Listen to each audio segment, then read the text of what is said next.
Oke. Assalamualaikum warahmatullahi wabarakatuh. Selamat siang. Salam sejahtera untuk kita semua. Teman-teman mahasiswa, terutamanya kalian yang sedang kuliah di jurusan pendidikan bahasa Inggris atau kalian yang sedang kuliah di jurusan sastra Inggris. Saya ini akan berbagi topik atau berbagi diskusi yang sangat penting dan sangat menarik, sehingga pada topik yang akan saya sharekan ini menjadi bagian yang sangat bermanfaat bagi kalian mahasiswa, terutamanya bagi mahasiswa yang semester atas ya. Karena di semester atas itu kalian harus sudah menentukan pemilihan judul skripsi kalian. Nah, today I'm going to present about bagaimana sih membuat rumusan judul yang tepat, atau bagaimana membuat rumusan judul yang mudah ya, sehingga judul kita bisa diterima oleh dosen pembimbing kalian begitu. Oke. So judul pada kali ini saya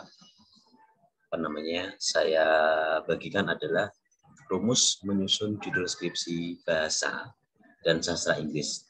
Pada judul ini memang judulnya saya buat seperti ini, tetapi nanti pada pembahasan saya akan memberikan beberapa contoh tentang judul skripsi bagi mahasiswa pendidikan bahasa Inggris, kemudian sastra Inggris, dan satu lagi ada tentang linguistik gitu bagi mahasiswa yang suka pada bidang kajian linguistik. Oke. Nah, kita akan mulai untuk menganalisis ya contoh-contoh judul yang ada. Kalau kalian di semester 7 atau di semester 6 kalian sudah mendapatkan proposal, mata kuliah research 1-2, mata kuliah writing, dan mata kuliah yang lain, sehingga kita bisa menganalisis judul-judul berikut ini dan nanti akan kita formulasikan ya, oh ternyata rumus membuat judul skripsi itu seperti ini gitu. Alright, so we are starting from the first topic. Pada judul yang pertama ini, the influence of the self-directed dialogues in student speaking ability for the first year of senior high schools. Nah, the influence of the self-directed language dialogues in the student's ability. So based on this title, actually we can detect that this title is concerns on the three variables. The first variable is the influence. The second variable is self-directed language dialogues. And the third is the student speaking ability. Alright, ada 3 variabel di sana. Pada judul kedua, the application of topic selection in teaching speaking. Alright, the application variabel 1, topic selection variabel 2, teaching speaking variabel 3. Alright, so we are going to take a look pada judul yang ketiga, the role of picture on increasing students' ability in paragraph writing. The fourth title, the correlation of the student intensive reading ability both in English and Indonesian language at the first years. Nah, the correlation of the last title, the problem of teaching English speaking in English drama. So pada first title, second title, third atau fifth title, kita bisa mengkonklude ya, kita bisa menganalisa bahwasanya ada pola yang sama. Right? Ada pola yang sama. So what is the form? Or what is the formula? The formulanya ini ya. The influence of the application of the role of the correlations of the problems of, right?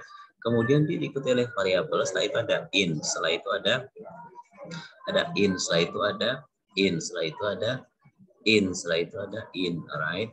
So, kita akan menentukan, oh ternyata dalam membuat judul itu seperti ini ya, gampang sekali gitu.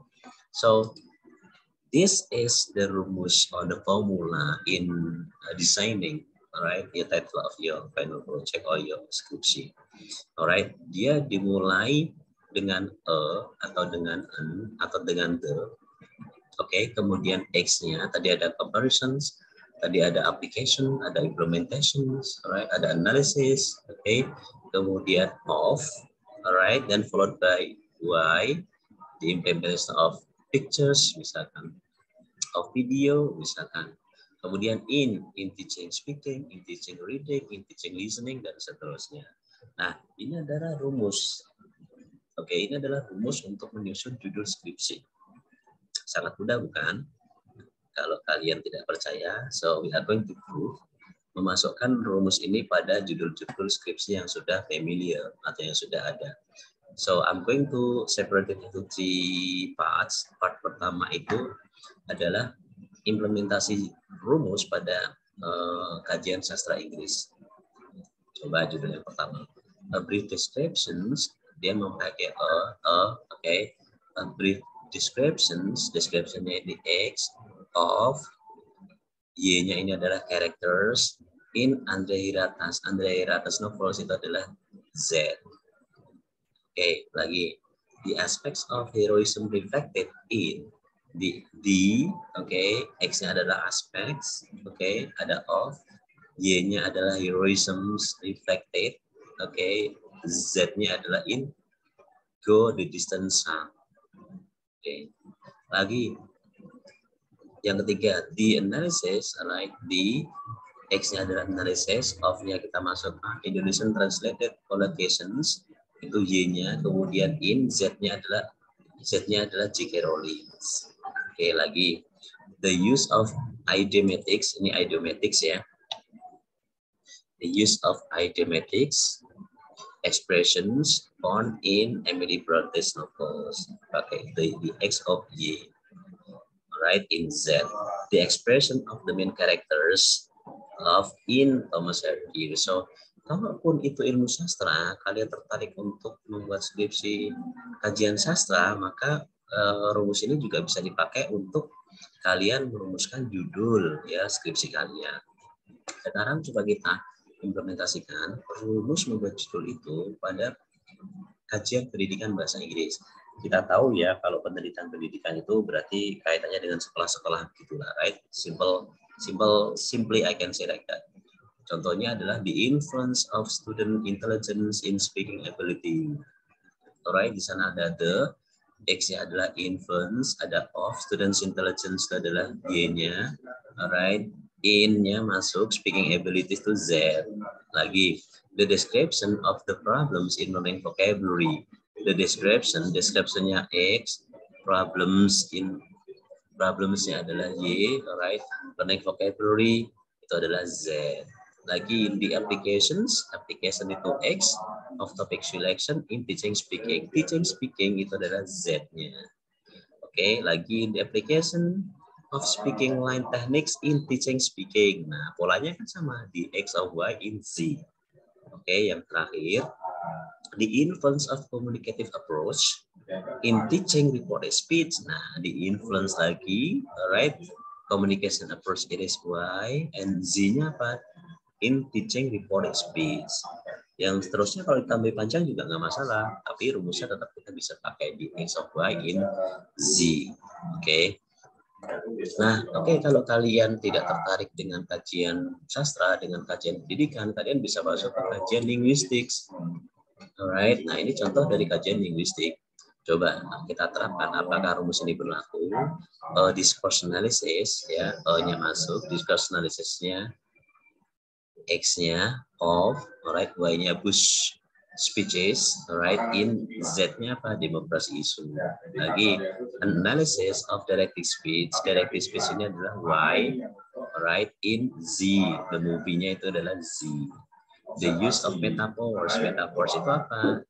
Y-nya in, right, Z-nya adalah William Wordsworth. Lagi, the language style-nya adalah X of advertisements, itu adalah Y, Z-nya apa? In the Jakarta Post. Terakhir, N-nya kita pakai, alright, analysis, ada of, di sana, figurative language use, alright, in, kemudian Z, the poem of The Going Green by William Blake. So, the things that you have to remember is, the implementation of rumus ini bisa dipakai dalam semua judul, right? Bisa dipakai dalam semua judul, sehingga teman-teman juga tidak mengalami dalam membuat judul lagi, begitu ya. Apakah kalian ingin memperdalam pada kajian linguistik, ya, ataukah pada kajian pendidikan atau pada kajian sastra Inggris? Oke, the conclusion is, maka ya kalian bisa mengawali judul kalian dengan dengan en, atau dengan the. Oke, kemudian diikuti oleh X. X ini apa? Variabel pertama kalian. Kemudian of, ya, of itu jedanya, conjunctionnya, kemudian Y variabel keduanya, in, kemudian Z-nya variabel ketiga. Ya, semoga rumus yang saya sampaikan ini bisa berlaku untuk ya semua kajian, sehingga teman-teman tidak merasa kesulitan lagi untuk membuat judul. Minimal kan sudah ada judul untuk diserahkan kepada dosen pembimbing kalian. Saya rasa itu saja yang bisa saya sampaikan kepada teman-teman.